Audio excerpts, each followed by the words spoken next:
Sarail battalion ২৫ BGB কর্তৃক শীতার্ত দুস্থ মানুষের মাঝে শীতবস্ত্র বিতরণ ও জনসচেতনতামূলক সভা অনুষ্ঠিত।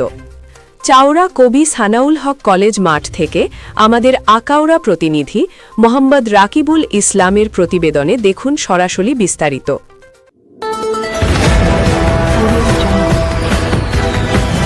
বিশ্বজুড়ে ব্রাহ্মণবাড়িয়ার news24.com-এর পক্ষ থেকে সবাইকে স্বাগতম। ব্রাহ্মণবাড়িয়ার বিজয়নগর উপজেলার সিঙ্গারবিল ইউনিয়নের চাওড়া কবি সানাউল হক কলেজ মাঠে সরাইল ব্যাটালিয়ন ২৫ বিজিবি কর্তৃক শীতার্ত ও দুস্থ মানুষের মাঝে বিপুল পরিমাণ শীতবস্ত্র বিতরণ এবং জনসচেতনতামূলক সভা অনুষ্ঠিত হয়েছে। মঙ্গলবার ৬ জানুয়ারি সকাল ১১টায় এ কর্মসূচি অনুষ্ঠিত হয়। বাংলাদেশ সীমান্তরক্ষী বাহিনী বিজিবি বছরব্যাপী আর্ত মানবতার সেবায় অসহায় ও দুস্থ জনগোষ্ঠীর জন্য নানাবিধ কল্যাণমূলক কার্যক্রম পরিচালনা করে আসছে। এরই ধারাবাহিকতায় সরাইল ব্যাটালিয়ন ২৫ বিজিবি তাদের দায়িত্বপূর্ণ সীমান্ত এলাকায় শীতার্ত মানুষের কষ্ট লাঘবে এই মানবিক উদ্যোগ গ্রহণ করে। কর্মসূচির অংশ হিসেবে চাওড়া কবি সানাউল হক কলেজ মাঠে শতাধিক দুস্থ মানুষের মাঝে কম্বল বিতরণ করা হয়। শীতবস্ত্র বিতরণ অনুষ্ঠানে প্রধান অতিথি হিসেবে উপস্থিত ছিলেন সরাইল ব্যাটালিয়ন ২৫ বিজিবির অধিনায়ক lieutenant colonel Jabbar Ahmed, signals অধিনায়ক সরাই ব্যাটালিয়ন ২৫ বিজিবি। প্রধান অতিথি হিসেবে উপস্থিত থেকে তিনি নিজ হাতে দুস্থদের মাঝে শীতবস্ত্র বিতরণ করেন। এ সময় আরও উপস্থিত ছিলেন ব্যাটালিয়নের কোয়ার্টার মাস্টার, সংশ্লিষ্ট বিওপি কমান্ডার সহ ২৫ বিজিবির অন্যান্য কর্মকর্তা ও সদস্যবৃন্দ।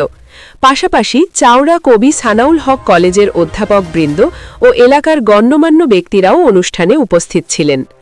শীতবস্ত্র বিতরণ শেষে সকাল ১১:৩০ থেকে ১২:১০ পর্যন্ত অধিনায়ক সরাই ব্যাটালিয়ন ২৫ বিজিবির সভাপতিত্বে একই স্থানে একটি জনসচেতনতামূলক সভা অনুষ্ঠিত হয়।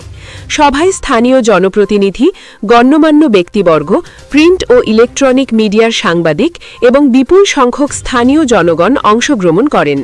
সভায় মাদকের ভয়াবহতা, মাদক সেবনের ক্ষতিকর দিক, মাদকদ্রব্য পাচার প্রতিরোধের উপায়, অবৈধ অনুপ্রবেশ প্রতিরোধ এবং নারী ও শিশু পাচার রোধে করণীয় বিষয়ে বিস্তারিত আলোচনা করা হয়।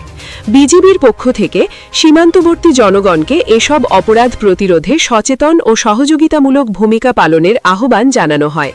উল্লেখ্য, সরাই ব্যাটালিয়ন ২৫ বিজিবি কর্তৃক সীমান্তবর্তী জনসাধারণের কল্যাণে এ ধরনের মানবিক ও জনসচেতনতামূলক কার্যক্রম ভবিষ্যতেও অব্যাহত থাকবে। পাশাপাশি সীমান্ত অতিক্রম, মাদকদ্রব্য পাচার ও সকল প্রকার চোরাচালান প্রতিরোধে বিজিবি সর্বদা বদ্ধপরিকর। আজকে আমাদের মূল টার্গেটটা সেটা হচ্ছে আমাদের সীমান্তবর্তী এলাকার জনসাধারণ যেন শীতের কষ্ট থেকে একটু লাঘব করতে পারি আমরা, সেই উদ্দেশ্যে আজকে আমরা তাদের যারা কষ্টে আছেন, ঠান্ডায় কষ্ট পাচ্ছেন তাদের জন্য কম্বল বিতরণ এবং পাশাপাশি আমার এখানে স্কুলার আমাদের সানাউল হক কলেজের প্রিন্সিপাল সাহেব আছেন এবং গণ্যমান্য ব্যক্তিবর্গ আছেন এবং আপনারা আছেন। আপনাদের সবার সামনে আমি একটা জনসচেতনতামূলক সভার আয়োজন করেছি। বেসিক্যালি যেন মাদক চোরাচালান এবং অন্যান্য চোরাচালান যেটা সীমান্ত দিয়ে ঘটে সেটা যেন রোধ করা যায় এবং অবৈধ অনুপ্রবেশটা যেন ঠেকানো যায়, এই উদ্দেশ্যে আজকে আমার এই সভাটা। আজকে এখানে আমরা টোটাল ২০০টি কম্বল বিতরণ করেছি।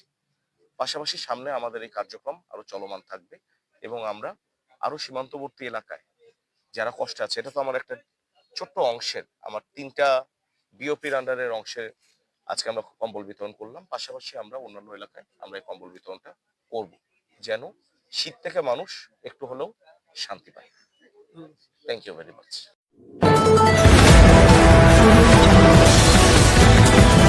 বিশ্বজুড়ে ব্রাহ্মণবাড়িয়ার news24.com-এর পক্ষ থেকে সবাইকে স্বাগতম।